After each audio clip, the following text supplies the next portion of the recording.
Kununarra, meaning the meeting of big waters. The town was established in 1961 as a service centre for the Ord River irrigation scheme.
There we go, we've just gone across the infamous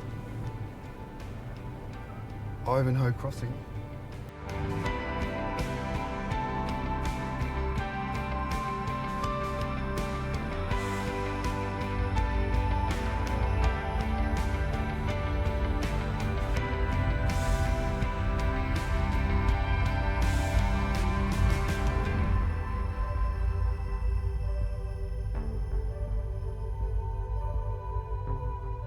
So we've just crossed the Ivanhoe Crossing, and we're going to do a day trip. There's so much to see up here that we didn't realise. We had seen some of it, but we knew we wanted to explore. But having talked to the people at Caravan Park and things, there's quite a bit more. So today we're going to do this what do we say? It's a bit of a round. Bit of a round loop. A bit of a loop, yeah, that's what I wanted. We're going to do a bit of a loop, which is taking a few sites and water holes and things along the way. So there's called Middle Springs Waterfall, Black Rock Falls, Spring Creek, Wally Springs, a whole heap, and then we end up later in the day at Parry's farm. That's it. It's waterhole. It's just, once we got across the crossing, it's just amazing views. And the problem is that the bloody camera won't do it justice. It's just, it's almost like it's sunk in a bit of a hole here, and the ridges, and there's still a bit of colour, even now. Yeah, there's still a bit of green in the hills. Green in the hills, yeah. So it looks quite spectacular. All right, well, we'll catch you guys later in the day.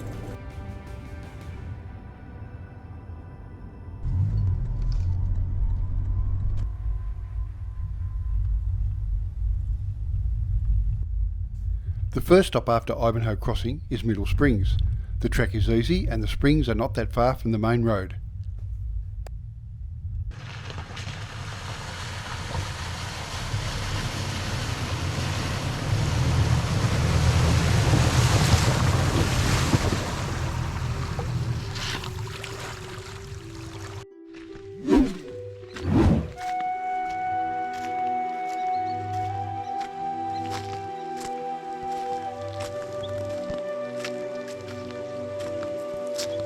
Welcome to Maiba, This is a series of pools formed by cascading water spilling off the Livingstone Range. Pandanus, paperbarks, vines and grasses grow in the seasonal creeks that drain from Maiba to join the other creeks that eventually flow into the Ord River. Maiba is a place that has water throughout the year and has always been an important site for the Aboriginal people.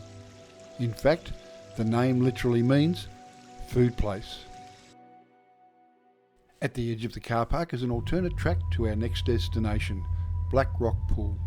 So we decided to take this instead of going out the same way we came in. The first part is a hill climb with lots of loose gravel, but after the initial 50 or so metres, it's not too bad.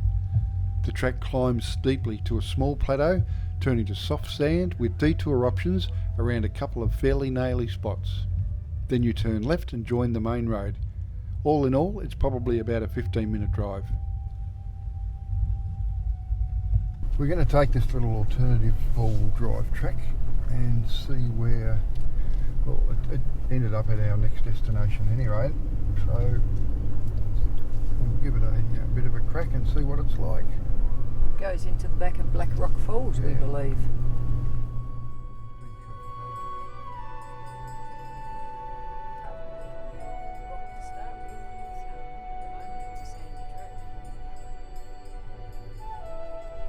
Anyway, we'll see when we get there.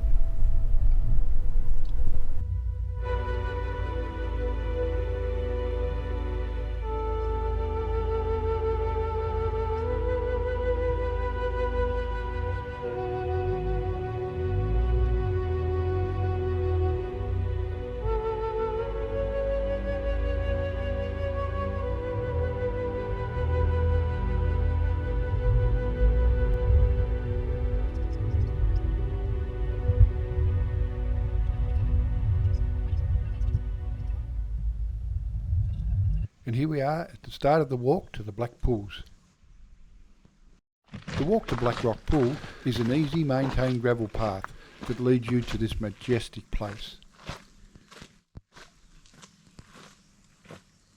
We could feel the temperature drop as we got closer to the pools. In the wet season, the water plunges 50 metres from the Livingstone Range into this pool, another that is permanent water. Plants and animals found here provide bush tucker, medicine and tools. And we are captivated by the number of butterflies. So here we are at Black Rock Falls. Wow. You could smile just a bit.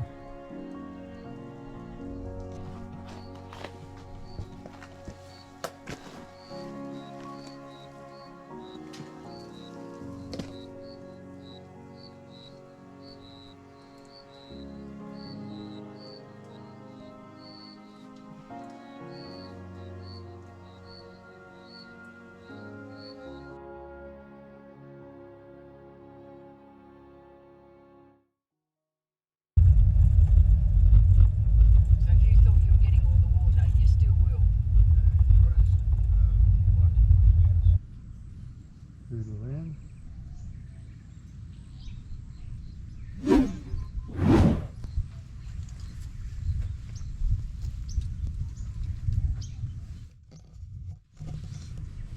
So here we are, John. This is Buttons Crossing, which is a free camp spot on the banks of the Ord River. It's pretty Nice spot, eh? Yeah. Little spot here that they put their boats, dinghies and boats in.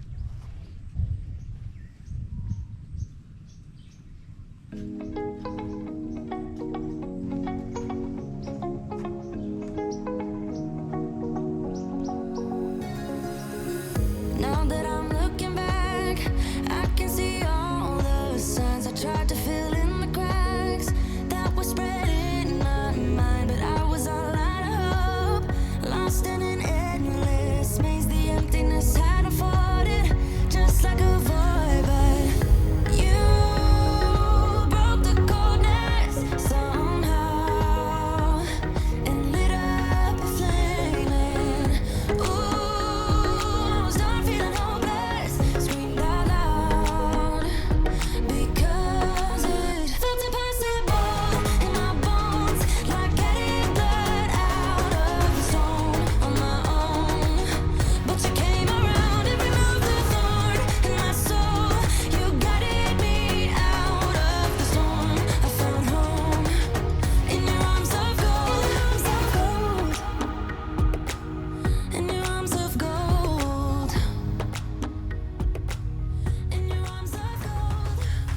track into Spring Creek weaves its way through a lush plateau of grass, pandanus palms and boab trees, and was a mixture of sandy sections, rocky outcrops and water crossings.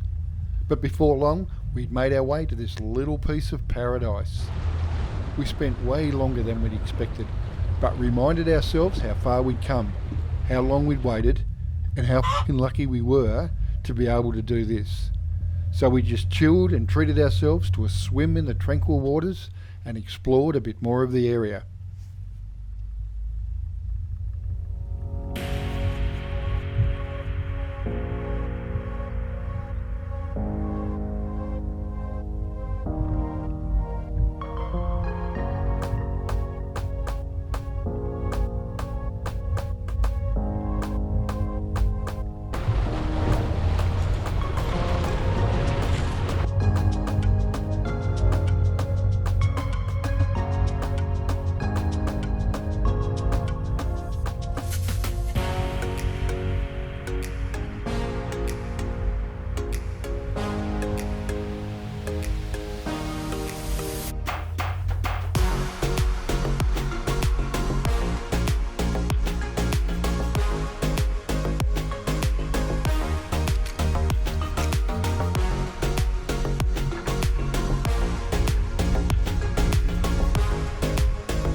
What?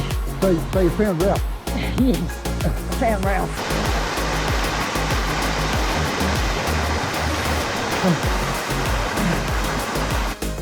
This water hole is magnificent. This water hole is magnificent. Look at that. And we've got the waterfall behind us.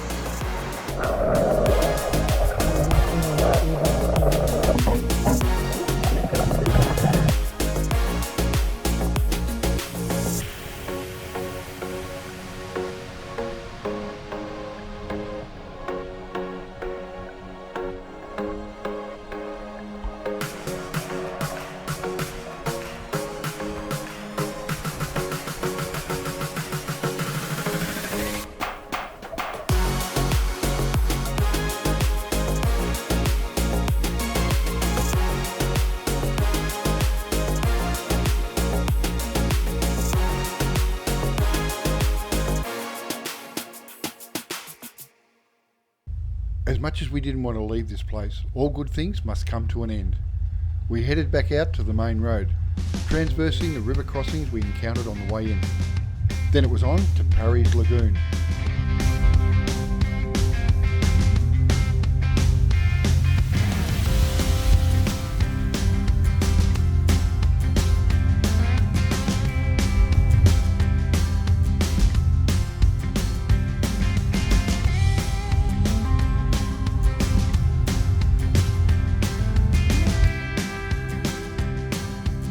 I was fascinated by these crazy palms that we'd seen throughout the day.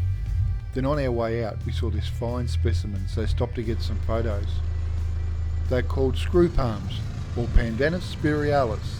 They're bountiful across northern Australia, from beaches to open woodlands and dense tropical forests, although they prefer some areas with fresh water.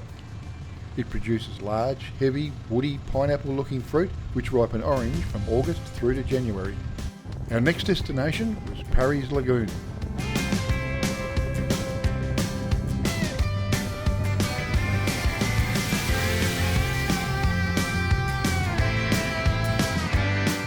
You are here. We turned off the Mulgoo Road and found some information boards about the Lagoons Nature Reserve. The road also takes you past Telegraph Hill. We make a short stop here for lunch and then explore the remains and self-guided walk before going down to the lagoon.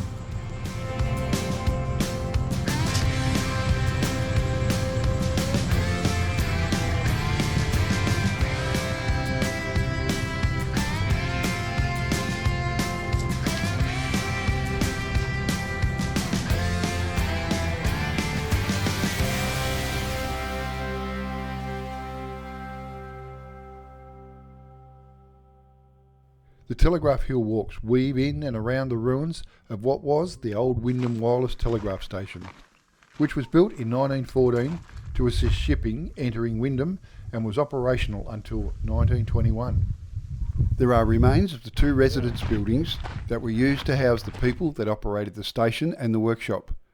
One of these buildings, when it closed, was moved to Wyndham and is now a guest house. The concrete antenna base held the 160-foot high radio mast. The radio station's transmission and reception had a range of hundreds of kilometres. Just as a side note, during World War I, it was used by naval intelligence to intercept radio traffic. The station played a vital role in the tracking of a German ship. On the 9th of November 1914, HMAS Sydney engaged the German ship SMS Emden, which had attacked a communication base in the Cocoa Islands. After a short battle, the Emden was forced to run aground at North Keeling Island. Parts of the German ship were salvaged. One of the 4-inch guns is now located in Sydney at Hyde Park. 6,429 Mexican silver dollars were also salvaged, and 1,000 of these coins were used to create the Sydney Emden Medal, awarded to all sailors on board the HMAS Sydney. The view from the top of Telegraph Hill provides a 360-degree perspective of the surrounding area, including the Ord River floodplain.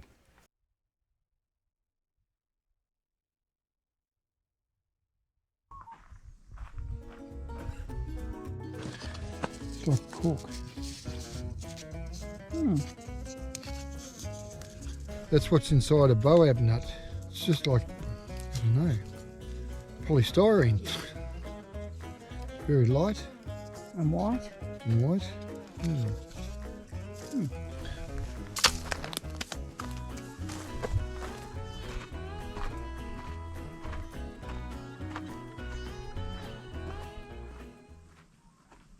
It was then downhill to the Margoo Billabong.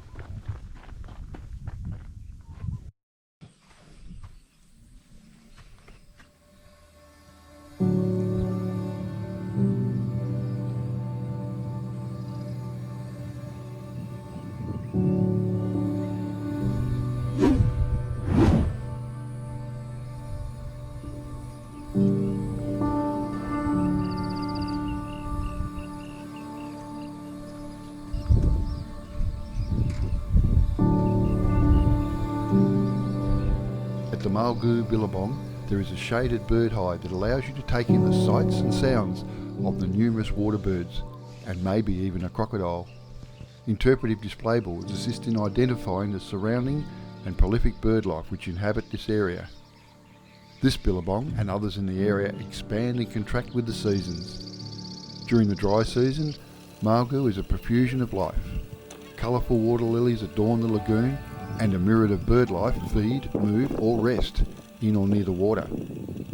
By October, the temperatures soar, evaporation is high and the shallow lagoons dry out rapidly. Large areas of the lagoon beds are dry, cracked and dusty. Only a few muddy pools remain. Most birds have moved on to more reliable water sources. Then as the season changes, humidity becomes high and frequent huge storm clouds build up in the afternoons, heralding the start of the wet season. With the coming rains, changes are rapid. Creeks flow, lagoons fill. There was plenty of bird life to observe, and we could have spent hours here, but after a while it was time to keep moving. But before we do, here are a few snapshots of some of the birds that you're likely to encounter.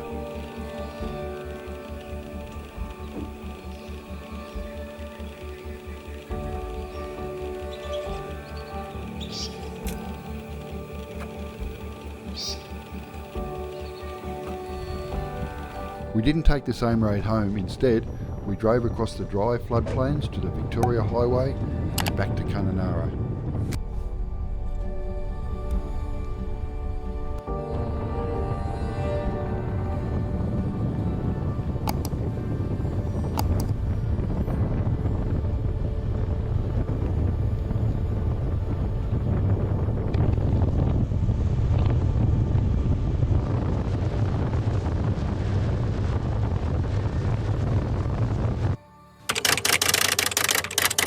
In the next episode, we enjoy sunset from a boat, find a rum distillery, head to Wyndham for a history lesson, and take a look at the Karangi track as an option back to the Pentecost.